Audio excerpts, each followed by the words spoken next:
రేవంత్ను ఒక విషయంలో అభినందించాలి. వర్తమాన పరిస్థితులు నేను చాలాసార్లు నా వీడియోలు ఫాలో అయ్యే వాళ్ళకి ఐడియా ఉండి ఉంటుంది.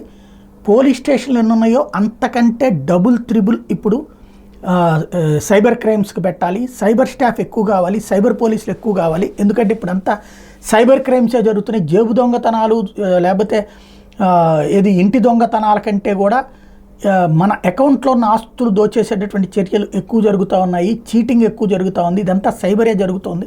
దీని మీద ప్రత్యేక వ్యవస్థ కావాలి, వేగంగా దర్యాప్తు చేసే వ్యవస్థ కావాలి, లేకపోతే ఈ లోపల డబ్బులు మాయమైపోతాయి అన్నటువంటిది చెప్పుకొచ్చాం. ఇప్పుడైతే రేవంత్ గారు చాలా మంచి నిర్ణయం తీసుకున్నారు.